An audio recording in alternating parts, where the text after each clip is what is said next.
Oui, moi, c'est quand je témoigne, je suis un peu toujours, j'ai de l'appréhension parce que voilà, je parle du Dieu Tout-Puissant et c'est beaucoup d'émotions parce que je fais remonter un peu mon enfance et puis surtout la rencontre avec le Seigneur. Alors ce matin, la première chose que j'ai dit dès le réveil, comme Moïse, Seigneur, si tu viens pas avec moi, j'y vais pas. Donc, je vais prier pour lui demander toute sa grâce. Amen.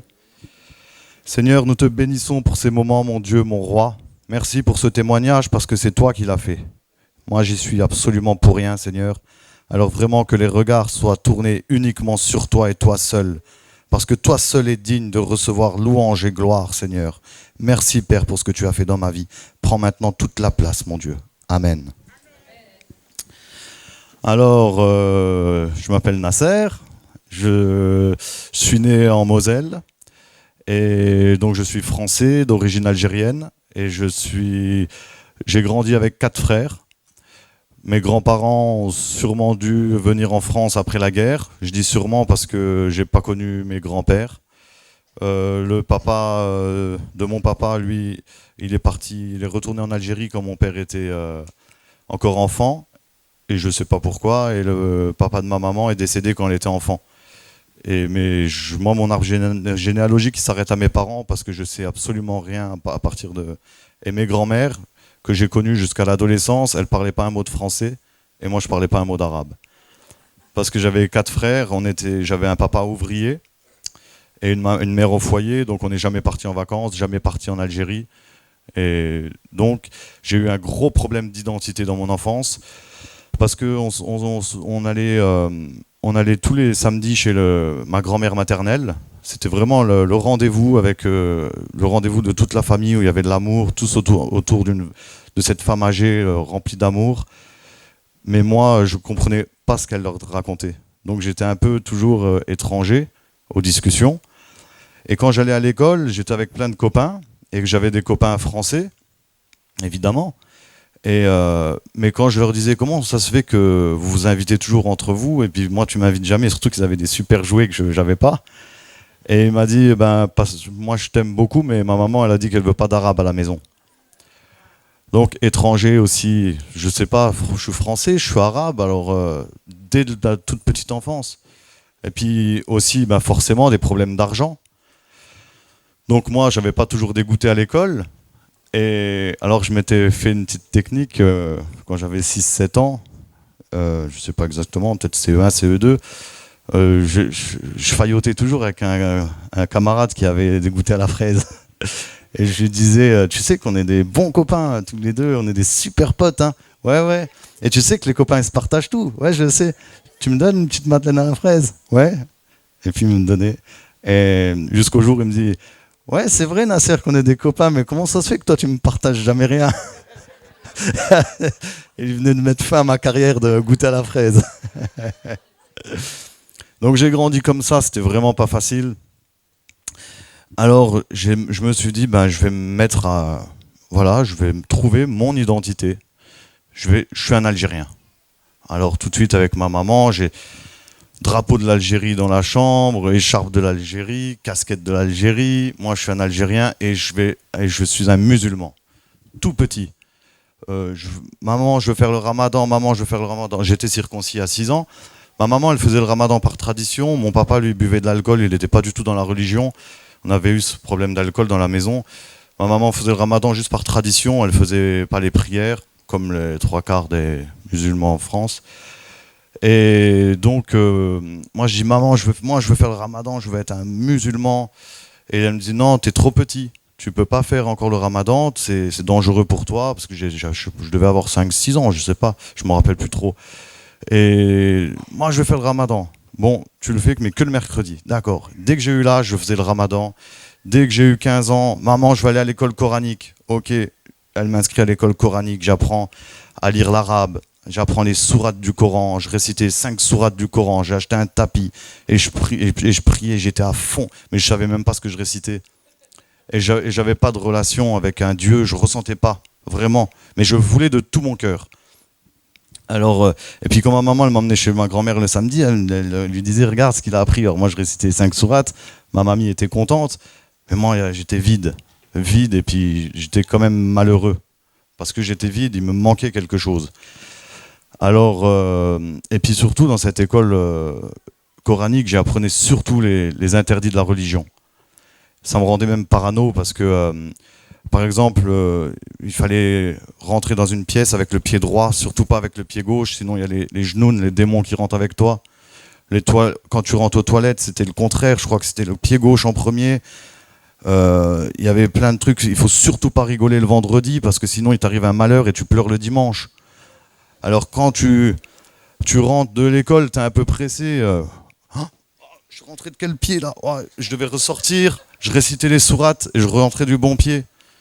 Quand j'étais aux toilettes, fallait pas être constipé. Au bout de 10 minutes, je commençais à entendre la chanson de Fort Boyard. Sors, t'as la clé, sors. Non, j'ai pas la clé. Faut y aller. Non, mais je rigole, mais c'était vraiment pas évident. Je vivais tout le temps dans cette peur, dans cette angoisse de pas bien faire.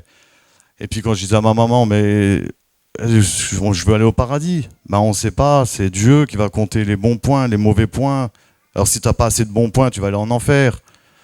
Alors là, moi, j'étais perdu. Et vers 16 ans, ma grand-mère maternelle est décédée. Et là, c'était quand même comme le monde qui s'écroulait, parce que c'était le rendez-vous où tout le monde allait, où tout le monde se réjouissait le samedi. Et donc ça, je suis tombé dans une grave dépression. Une grave dépression. J'étais pas mauvais à l'école, même si je faisais pas mes devoirs. C'était à chaque fois écrit, peut mieux faire. Mais là, j'ai eu le brevet des collèges, j'étais au lycée général, je suis allé commencer à faire quelque chose. Mais là, 16 ans, dépression, tout arrêté, j'ai arrêté l'école, sorti de la religion. Et puis là, je suis tombé sur un reportage de Bob Marley. Et j'ai découvert les chansons très spirituelles. C'est plus tard que j'ai compris que c'était pas anodin, parce que c'était toujours autour de la Bible. Bob Marley, les Rastas, ils avaient que la Bible. Et c'était des chants magnifiques, spirituels, mais bon, le malin, il est malin. C'est parce que dans ces chants, il disait le train pour Sion arrive, prenez votre ticket. Et c'était vraiment des chants, le plus beau chant, j'ai acheté une guitare pour le faire et je le faisais tous les jours. C'était Redemption Songs, ce chant de rédemption, ce chant de paix, de liberté. Les pirates m'avaient volé, il le dit en anglais, les pirates m'avaient dérobé pour me vendre au navire d'esclaves. Mais j'ai été fortifié par la main du Tout-Puissant. Et puis c'était que des paroles comme ça. Et plus loin, il dit faites ce qui est écrit dans la Bible. Et moi, je chantais ça alors que j'étais pas du tout j'y connaissais rien.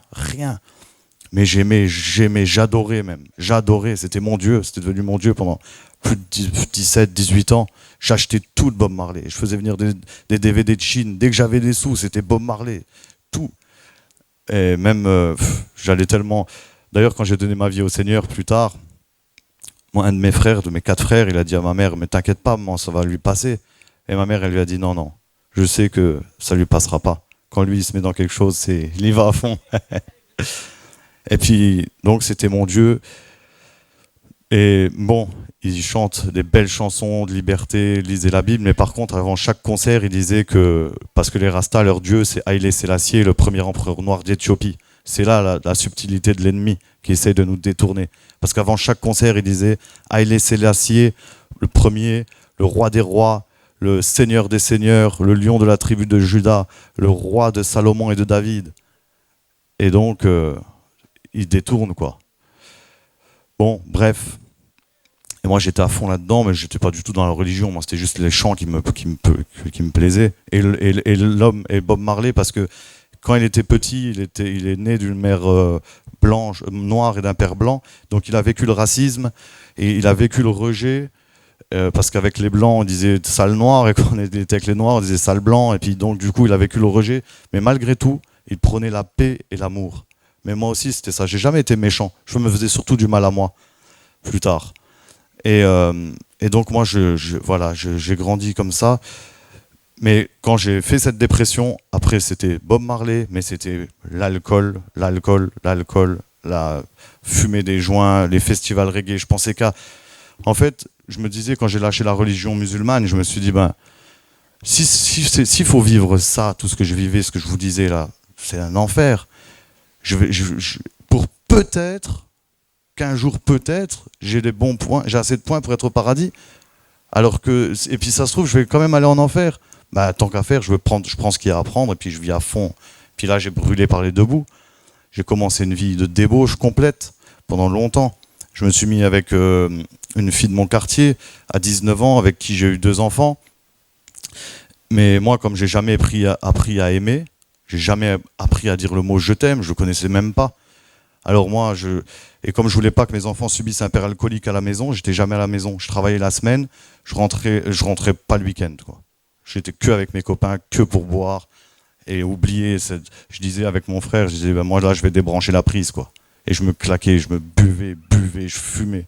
Et quand la femme de mon époque, elle disait le vendredi, tu rentres manger ce soir? Je lui ai envoyé, fais comme si j'étais mort, et si j'ai par chance, je reviens dimanche, fais comme si j'étais vivant. Et comme ça pendant 13 ans. J'étais pas un bon mari, j'étais pas un bon père, parce que j'étais perdu. J'étais complètement perdu, j'avais grandi avec ce problème d'identité. Et donc voilà, j'ai grandi comme ça, et puis j'avais ce côté révolutionnaire. Alors en 2018, quand il y a eu les Gilets jaunes, j'étais le premier à faire sur Facebook pour faire des groupes, quoi, pour aller faire la guerre. Parce que je voulais que ce gouvernement pourri tombe. Bon, maintenant j'ai changé de combat, heureusement. Voilà, et puis du coup, moi j'allais même tout seul. J'avais fait un groupe la première fois quand ça a commencé, même 4 jours avant que le mouvement des Gilets jaunes commence. J'avais déjà fait un groupe Facebook pour aller à Metz, bloquer l'autoroute A31 avec des amis. Et puis c'est ce qu'on a fait, on a été toute la journée là-bas bloqué. Ça avait bien marché. Après il y a eu le grand rendez-vous national à Paris au mois de décembre 2018. Et là, j'avais fait un autre groupe pour qu'on fasse du covoiturage, pour qu'on monte tous là-bas. Je voulais vraiment faire la guerre. Je voulais qu'il y ait que le monde change, qu'il y ait un monde meilleur pour nos enfants. Alors que moi, j'étais célibataire, je travaillais au Luxembourg, j'avais assez d'argent pour boire. Et puis, j'étais vraiment pas trop concerné par ce mouvement, mais je voulais faire tomber ce gouvernement.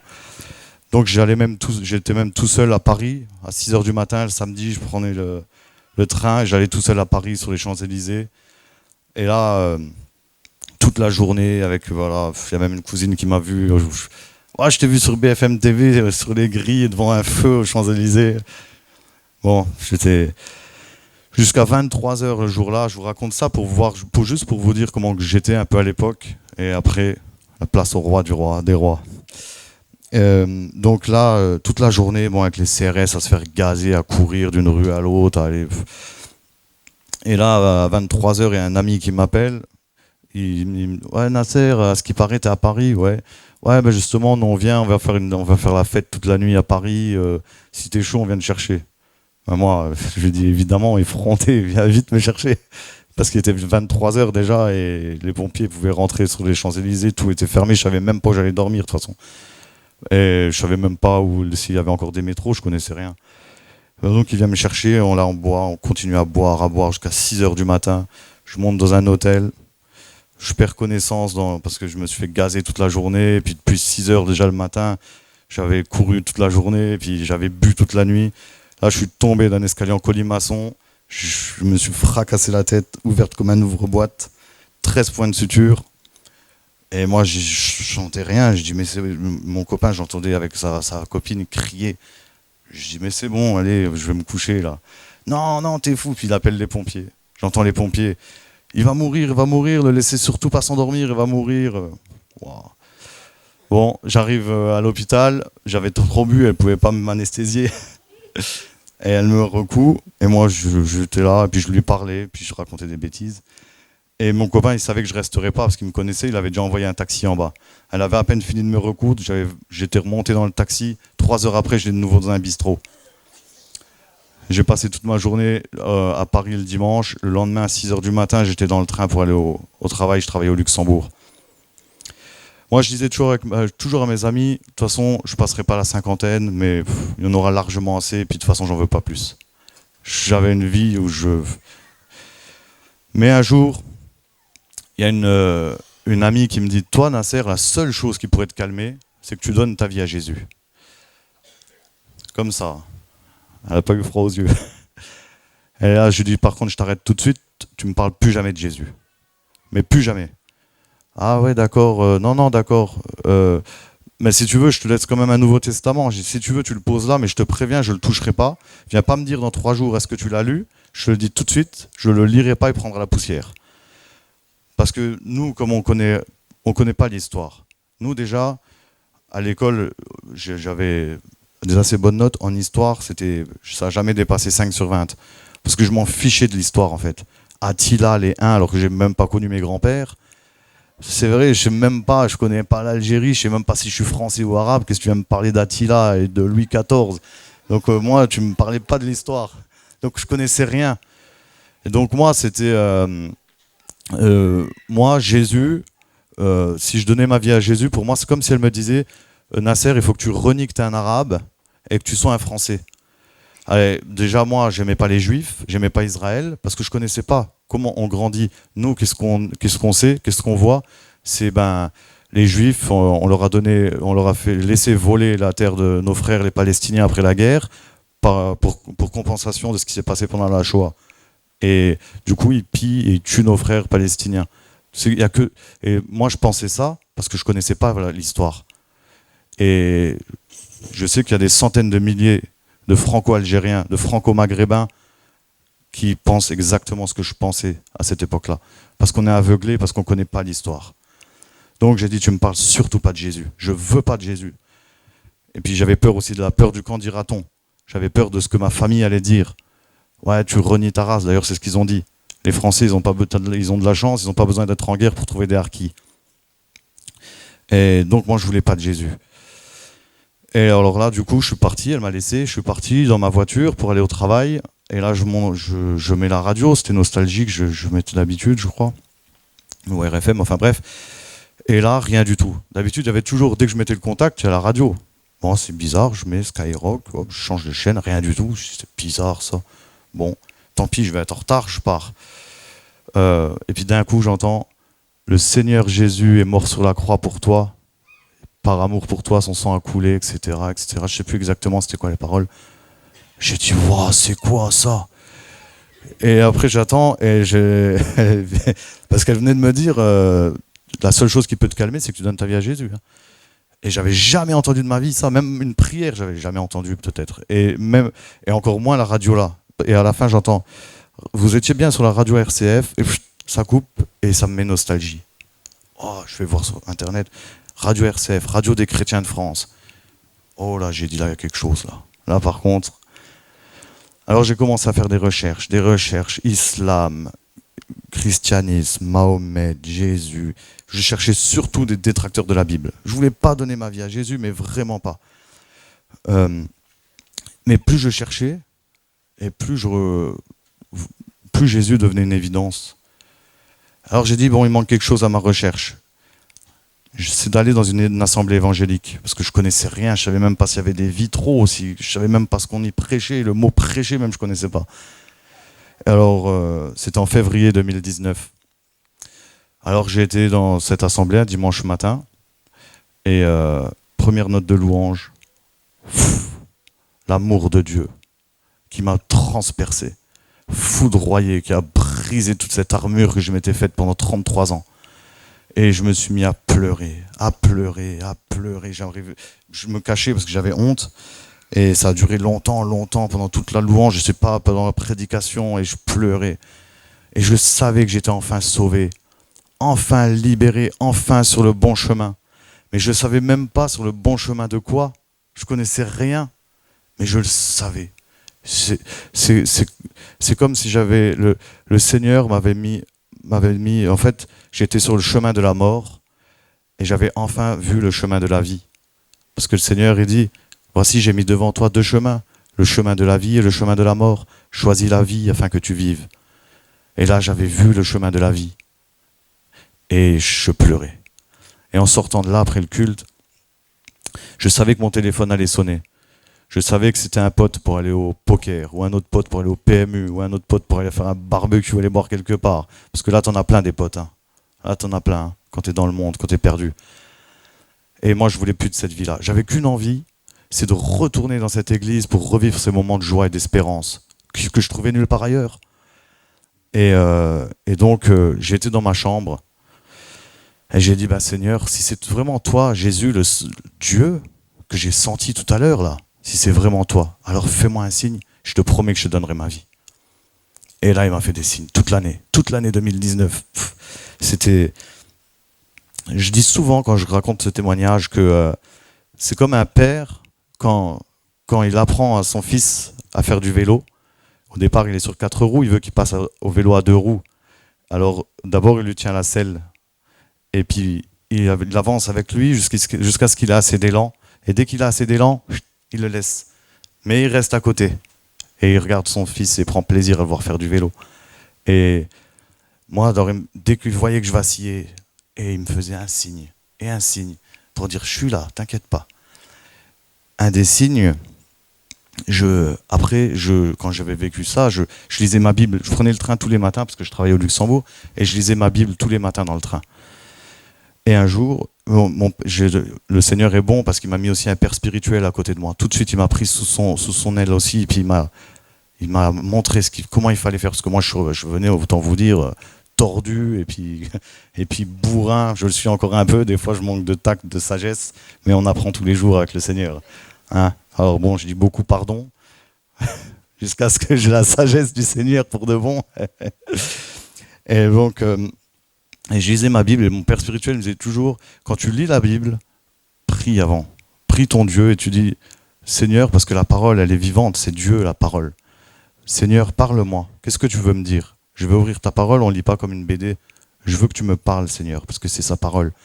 Alors j'étais dans le train, et j'ai dit, Seigneur, je m'apprête à lire ta parole, parle-moi. Et donc je lis, Actes des Apôtres, chapitre 10. Corneille, Pierre, il a une vision d'une nappe, et puis il voit des animaux. Je dis, oh là là, qu'est-ce que c'est que ça? J'avais rien compris.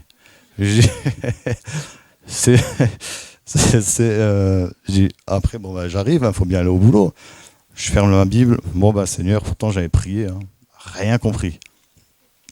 Ça marche pas son truc là. Je fais ma journée de travail, le soir je vais à la réunion de prière, c'était le jeudi parce qu'après je ratais plus rien, c'était bon. Je vais à la réunion de prière le jeudi soir, donc on y va, on chante, on loue Dieu. Le pasteur il arrive. Voilà, ce soir on va prendre ensemble les Actes des Apôtres, chapitre 10. Et il m'explique tout. Il y a environ 1200 chapitres dans la Bible, 33 000 versets à peu près. Il m'a lu ce passage-là, il m'a expliqué. Et j'ai dit, waouh, ça c'est le Seigneur. Après il m'a fait un autre signe, je commence déjà à être ému. Seigneur, tu es merveilleux. Bon. Voilà, j'ai avalé ma salive. Après il m'a fait un autre signe. C'était mon frère. J'avais 4 frères, hein, avec qui on buvait beaucoup. Et puis là, j'étais dans ma machine, parce que j'étais conducteur d'engin. J'étais dans ma machine, et puis il me dit... Ah, pardon. Je m'étais lâché, là. Il me dit, hier j'ai fait ça. Il me raconte son week-end. J'étais au casino, après j'ai fait ça, après j'étais en Allemagne, enfin... Et puis d'habitude, j'étais avec lui ou avec un autre pote, et du coup, je lui disais, moi j'ai fait ça. Mais là, j'avais découvert le Seigneur Jésus. J'avais rencontré le Seigneur quelques mois avant. Donc, j'ai essayé de lui faire la morale. Encore une fois. Ah, attends, tu devrais... Pop, il me dit. Commence pas à me gonfler avec ta secte, toi. Bientôt, ils vont te faire brouter de l'herbe comme en Amérique. Bon. Ouais, ils sont comme moi, mes frères. Enfin, j'étais comme eux. Et moi, j'ai rigolé un peu parce que je sais que quelques mois avant, j'aurais dit exactement la même chose, en fait. Mais là, je lui dis, écoute, c'est vrai, t'as raison. Je vais pas te saouler avec ça à chaque fois que je t'ai au téléphone. Parce que de toute façon, maintenant, je sais que j'ai mis la graine dans ton cœur. C'est le Seigneur qui va faire croître parce qu'il te cherche aussi, parce qu'il t'aime. Donc, attends-toi à avoir un signe de Dieu. Comme il m'a fait un signe. Je le sais qu'il va le faire. Et je le sais qu'il va le faire aussi pour ceux qui ne le connaissent pas encore. Et donc, il me dit, ouais, parce que mon frère, il vendait des voitures depuis environ 18 ans, je crois. Il vendait des voitures d'occasion. Et puis là, il me dit, ouais, bon, je te laisse parce qu'il y a une cliente qui m'appelle en double appel. Vas-y, à plus. Ok. Et là, je prie, Seigneur, s'il te plaît, fais un signe à mon frère tout de suite. Tu lui fais un signe maintenant, parce que là, j'en peux plus, qu'il me croit pas, etc. Et puis voilà. Et puis je prie, et puis il me dit, et puis le téléphone il sonne, j'avais même pas fini de prier. Mon frère, waouh, écoute, je vais te mettre en double appel avec la cliente, tu parles pas, t'écoutes, parce que si je te raconte, tu me croiras pas. Alors écoute seulement. Bon, j'écoute, et puis il dit, excusez-moi, madame, vous disiez quoi ? C'était pour vous dire que finalement on va annuler la réservation du véhicule parce qu'on a décidé de faire une grande fête en l'honneur de notre Seigneur Jésus. En tout cas, merci pour votre accueil, monsieur, et que le Seigneur vous bénisse. J'ai raccroché, je pleurais. Je dis, mais Seigneur, comment tu fais ? Comment tu fais ça ? Et là, à ce moment-là, il m'avait fait plein de signes en 2019. Mais à ce moment-là, je dis, c'est bon, papa, tu peux lâcher la selle là. Je suis parti. Je tomberai plus. Enfin si, je suis retombé, mais il était cool quand même là. Le Seigneur, il est merveilleux. Et donc là, mon père spirituel, au bout d'un moment, il arrive. Nasser, t'as lu Lévitique ? Oui. Qu'est-ce que t'as vu ? Ben, Dieu est un Dieu jaloux. Il veut pas que notre cœur soit partagé. Tu sais ce qu'il te reste à faire avec Bob Marley ? Ouf. Enfin, ça c'était dur. Ça, c'était dur. Très, très dur. J'avais des cadres, des trucs partout. Hein. Je m'étais fait un hôtel. Là. 2 octobre 2019. Je prends tout, j'arrache tout. Je mets par terre. Seigneur, voilà. Je me suis mis à genoux devant. Je pleurais. Seigneur, je sais que tu es un Dieu jaloux. Moi, je veux te montrer qu'il n'y a que toi. Je jette tout à la poubelle. J'ai tout jeté à la poubelle. 3 semaines après, 23 octobre, mon père spirituel il m'appelle. Nasser, j'étais au travail dans ma machine, on s'appelait beaucoup parce que comme je travaillais dans une machine, on me donnait ce que j'avais à faire le matin, toute la journée on me laissait tranquille et je pouvais être avec lui beaucoup au téléphone parce que lui il partait en déplacement, alors on priait beaucoup, je pouvais écouter la Bible et puis etc. Mais ça c'est une grâce de Dieu évidemment. Et puis il me dit, mon frère, tu vas être baptisé aujourd'hui dans le Saint-Esprit, t'es prêt ? Oh, moi j'y croyais pas trop. J'aimais Dieu déjà de tout mon cœur. Mais ça, baptême dans le Saint-Esprit, qu'il y a quelque chose qui vient, que tu parles dans des nouvelles langues et tout. Alors là, par contre, j'ai dit ça, c'était bien gentil, mais... Alors il me dit, ouais, puis moi je dis, ouais, dans ma tête, bon, on sait jamais. Hein. Alors prie, moi je prie en langue, et toi tu pries. Ok. Bon Seigneur, merci, tu vas me baptiser dans le Saint-Esprit. Je n'ai pas convaincu du tout. Alors on prie pendant moins 1 heure, et lui en langue. Et puis, au bout d'1 heure, j'avais envie d'arrêter un peu. Et puis j'ai dit, ouais, bon, ben, je t'appelle ce soir hein, si je suis baptisé. Hein. En gros, c'était lâche-moi, c'est bon, là, ça fait 1 heure. Et il me dit, non, tu vas m'appeler parce que tu seras baptisé. Oh, ben, si tu veux, ok. Bon, je continue ma journée de travail, je rentre le soir, 17h. Je sors de la gare, je m'en rappellerai évidemment toute ma vie. Je devais aller au Carrefour acheter des bananes et un pack d'eau. Mais plus je m'approchais du magasin, à un moment, je commence à avoir des fourmis dans les mains. Je dis, wow, c'est quoi ça ? Alors j'accélère, je me dis, bon, je sais qu'il faut que j'aille prier là. Mais il faut vite que j'aille acheter des bananes. Alors j'accélère au magasin et je me rapproche. Wow, des fourmis dans les jambes. Je dis, wow ! Du coup, je fais demi-tour, je cours à mon appartement, je vais pas acheter des bananes, je jette mon sac, mes chaussures, je vais dans ma chambre, je me mets à genoux, Seigneur, je sais qu'il se passe quelque chose, tu vas me baptiser. Bon, bref, 3/4 d'heure comme ça, et j'étais à genoux, mais là, à genoux, les mains comme ça, et puis je disais, Alléluia, Alléluia, Alléluia, j'arrivais plus à dire Alléluia, Alléluia, Alléluia. Et comme une mitraillette à genoux, bloqué pendant 10 minutes comme ça, mais et j'étais comme étranger parce que j'étais spectateur de ce qui se passait en fait. Mais une puissance c'est indescriptible. Je ne pourrais pas comparer à quelque chose parce que je ne peux pas dire c'est la foudre, j'ai jamais pris un coup de foudre. Mais à un moment, je sais que ça a duré peut-être 10 minutes. À un moment, j'étais... Puis, mais ça mitraillait. Et puis, à un moment, je pensais, Seigneur, lâche-moi, s'il te plaît, lâche-moi, parce que je vais faire un arrêt cardiaque. Et là, il a commencé à me lâcher. J'ai pu redire Alléluia, Alléluia, Alléluia. Et après, j'étais au bout de mon lit comme ça. Waouh, je dis, c'est un truc de fou que c'est. Et je disais, s'il me rajoutait un millième, je finissais en cendres au bout de mon lit.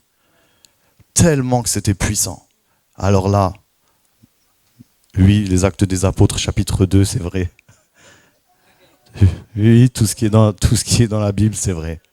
Qu'est-ce que tu veux dire après? Même n'importe qui vient te dire, ouais, mais tu sais, Jésus, ouais, mais t'as vu, parce que la Bible, on me dit souvent, ouais, mais ça serait bien que tu fasses des débats avec des musulmans et tout. Mais je dis, mais moi, déjà, je suis pas un érudit. J'ai du mal avec. Je suis aussi un ouvrier, conducteur d'engin.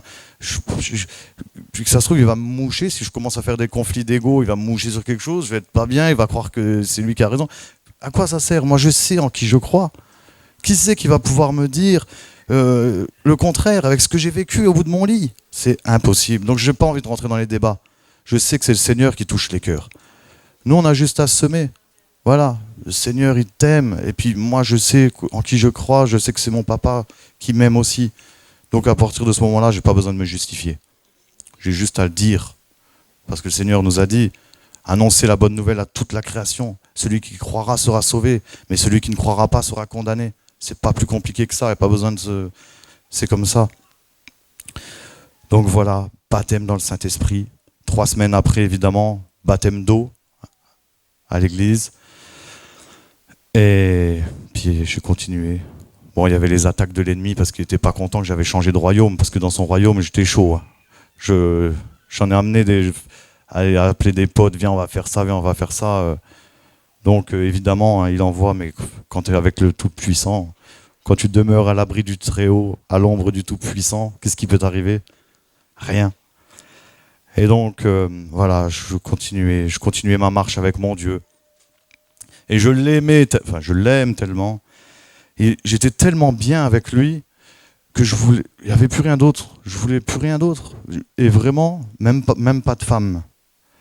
Et le Seigneur est merveilleux parce qu'il m'a donné une femme extraordinaire, que j'aime de tout mon cœur. Mais vraiment, à ce moment-là, je disais dans mes prières, je priais tous les jours avec mon père spirituel, et puis je disais, Seigneur, si vraiment tu as prévu de me donner une femme un jour, je veux que ce soit une femme qui t'aime plus qu'elle ne m'aime, une femme qui veuille te servir plus que toute autre chose, parce que sinon je préfère rester célibataire toute ma vie comme l'apôtre Paul. Ça c'est clair et net. Et le Seigneur est bon, il sait de ce dont on a besoin. Il savait que j'avais besoin d'une femme. Alors, pendant le confinement en 2020, je vais vous raconter comment ça s'est passé quand même, vite fait, parce que c'est énorme. Non, déjà j'avais oublié de préciser que quand j'étais baptisé dans le Saint-Esprit, le lendemain, mon père spirituel, il m'appelle. Bon, maintenant tu as été baptisé dans le Saint-Esprit, il faut que tu continues. Il faut que tu pries en langue. Là, tu pries directement au ciel, là, tu parles à ton Dieu, là. Je dis, ouais, mais ça, c'était hier, c'était bien, mais c'est bon, je vais pas faire glé. J'avais que ça, en plus. Mais il dit, mais oui, mais c'est normal. Au début, c'est comme un bébé, t'as un bébé spirituel, c'est des balbutiements. Mais après, à force, tu vas voir, ça va se développer. Continue. Je dis, bon, allez, d'accord. Et bon, il raccroche. Guilé. Bon, ça n'a pas duré longtemps parce que j'ai dit, oh non, ça c'est bon. Guilé, non, ça quand même, on n'est pas des fous quand même. Et là, alors j'étais là. Guilé. Bon, et le téléphone il sonne, il vibre. J'avais une application de la Bible, les versets. Et nous, quand le Seigneur te parle, il parle toujours avec sa parole évidemment, et on appelle ça un réma, quand c'est la parole de Dieu.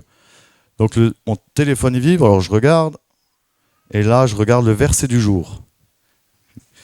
Jérémie 16. J'ai recueilli tes paroles et je les ai dévorées. Tes paroles ont fait la joie et l'allégresse de mon cœur. Ça c'était Jérémie, c'est Jérémie qui dit ça à l'Éternel, mais bon, quand c'est Réma, c'est Dieu qui te parle.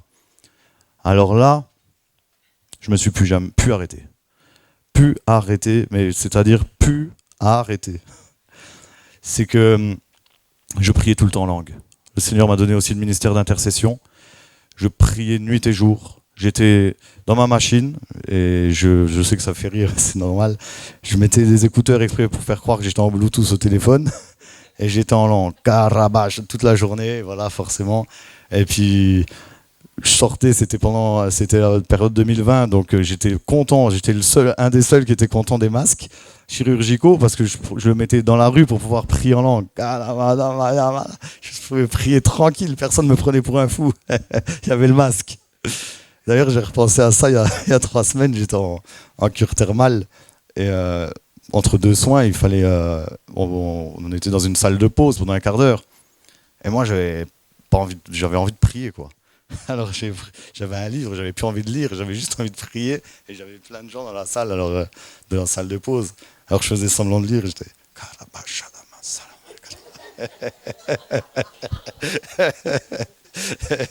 ah, Dieu est merveilleux.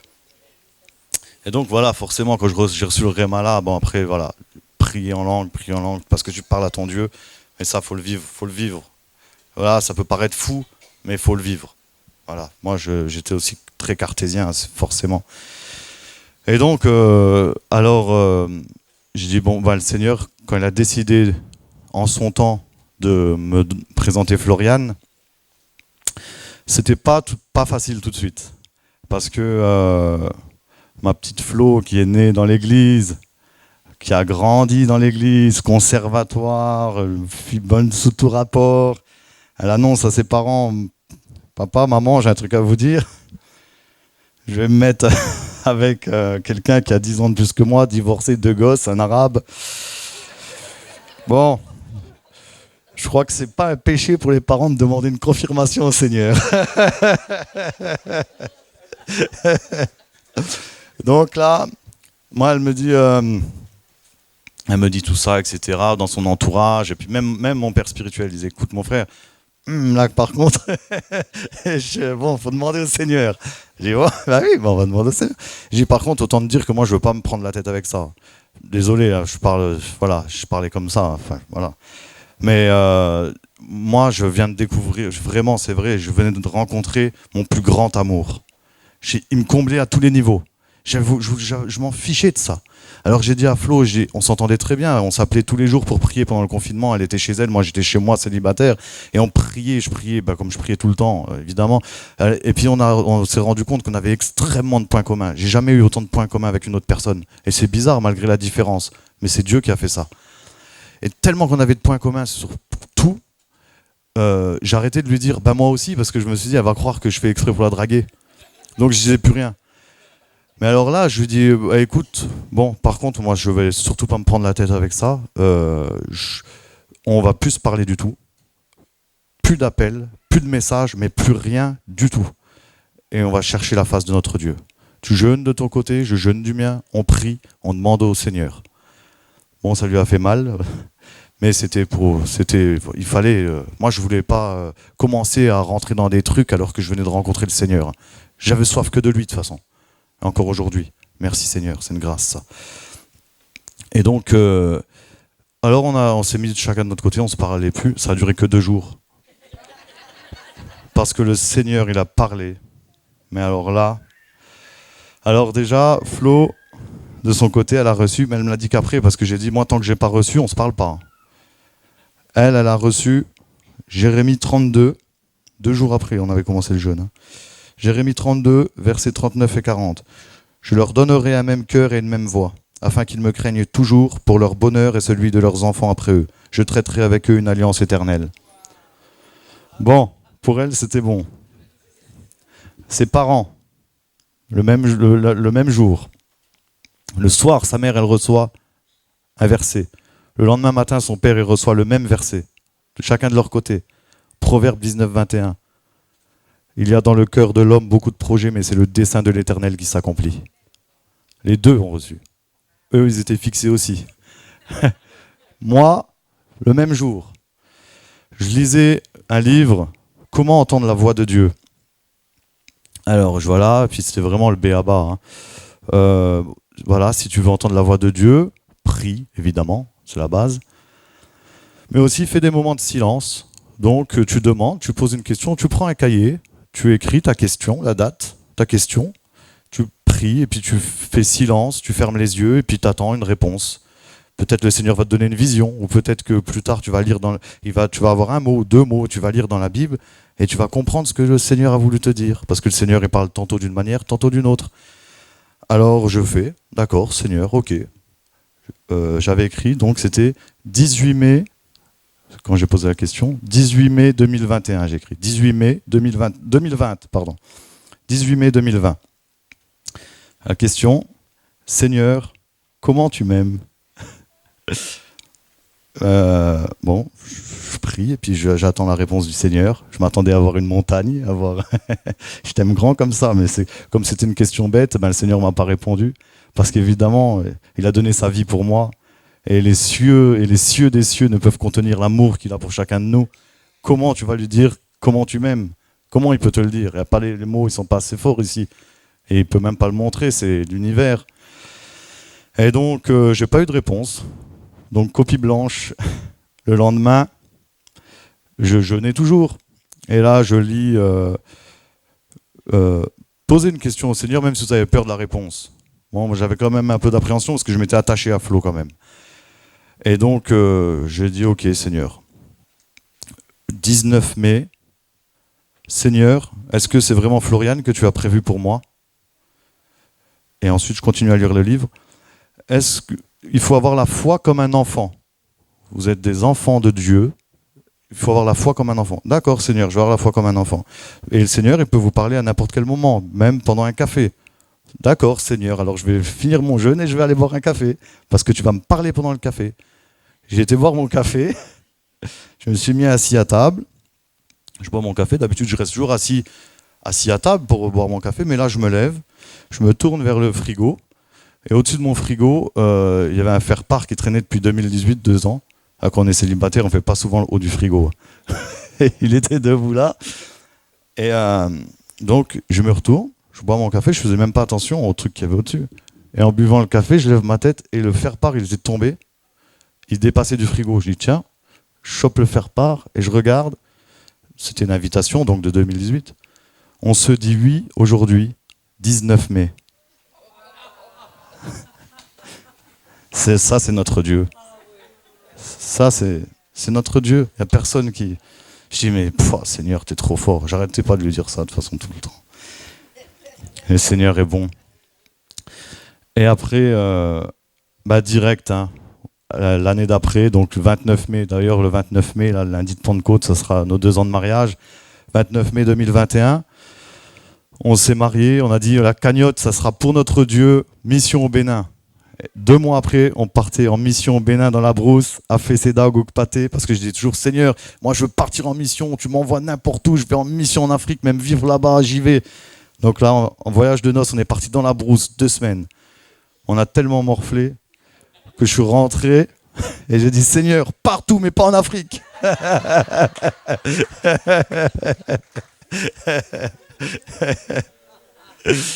Et l'année d'après, on est parti à Madagascar.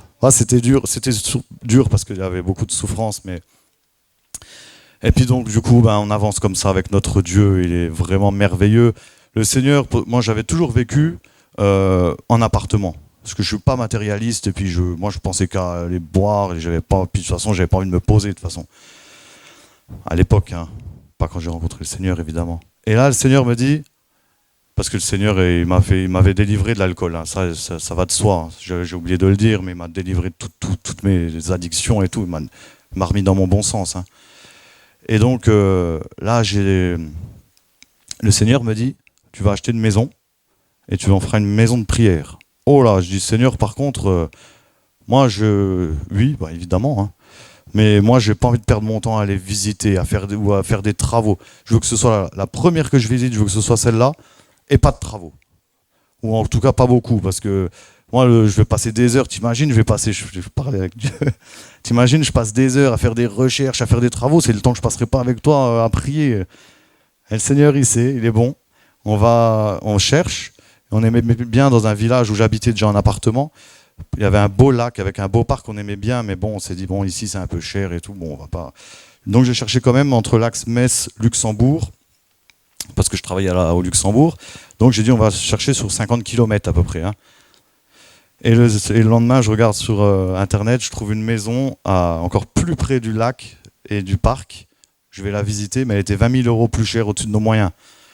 Bon, bah, je dis à Flo, bah, viens, on va la visiter. Et de toute façon, au pire, on n'aura rien perdu parce qu'on va aller annoncer l'évangile en même temps au proprio.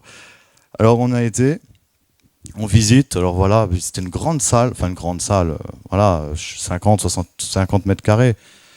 Et en bas, hein. Et puis après, il y avait l'étage. Donc, on visite, il nous montre, voilà, alors là, il y a la cuisine et tout. Alors que moi, j'étais déjà en train de me dire, bon, là, je mets 10 chaises comme ça, 10 comme ça fera 40 chaises. Et bon, de toute façon, elle était quand même 20 000 euros plus chère. Et à un moment, le Seigneur me dit, c'est celle-là, c'est pour vous. Ah, mais Seigneur, elle est 20 000 euros. C'est celle-là, c'est pour vous. Oh, bon, ok, Seigneur. Alors, on revisite, on dit, bon, ben voilà, on va réfléchir. Non, on allait surtout attendre le miracle de Dieu parce que c'était 20 000 euros plus cher.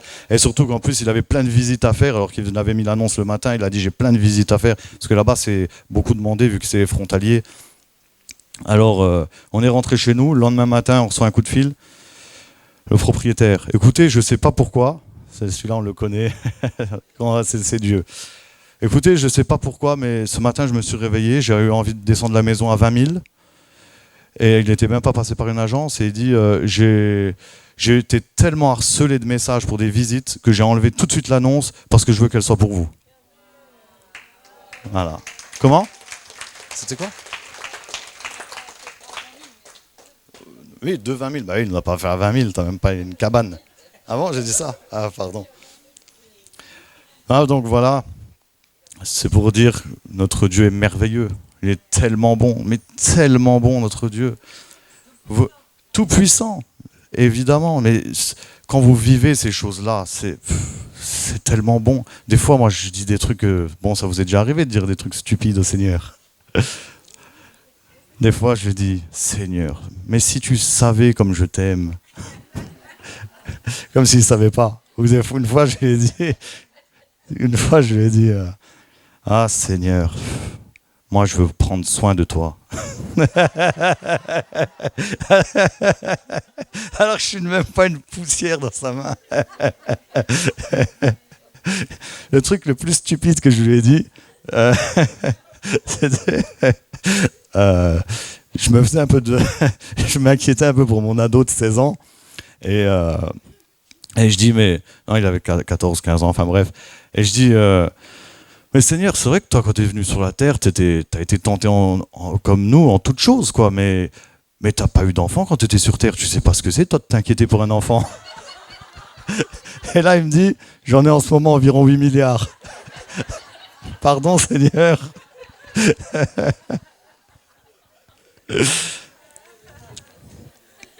Et ça... Bon, il y a un truc que j'ai fait, mais je vous assure, ça fait... Depuis hier que le Seigneur me dit, tu vas le raconter, et je ne veux pas le raconter, parce que vous allez me prendre pour un fou. Mais le Seigneur, il insiste, alors je vais le faire. Je sors de ma chambre haute. Je sors de ma chambre, voilà, je venais de passer un temps avec le Seigneur. Et puis je descends les escaliers, et je dis, mais Seigneur, c'est toi la parole. Tu es la parole. Oui, mon fils. Alors, c'est toi que j'ai dans la main, là. Oui, mon fils. Ok. Alors, on va marcher ensemble main dans la main. Et je marchais en bas, on a à peu près 15 mètres de long. Et je faisais comme si je marchais aux noces de l'agneau, avec les anges autour en haie d'honneur. Et je marchais avec le Seigneur. Oh, t'as les mains moites.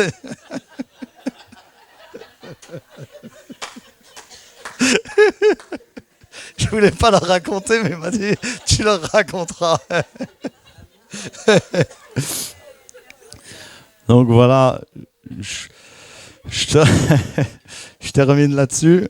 Et voilà, ce que je voulais faire, Floriane, je lui ai demandé si elle pouvait jouer un de mes chants préférés. Parce que, vraiment, moi je dis souvent, moi maintenant quand je marche, je pars, comme dit l'apôtre Paul, malheur à moi si je n'annonce pas l'évangile.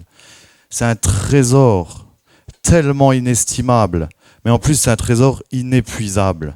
On partage. Comment on peut laisser les gens mourir dehors et vivre ça égoïstement? Vivre tous ces bonheurs que je viens de raconter. C'est pas possible de le garder pour soi. Je pourrais pas me regarder dans la glace. C'est impossible.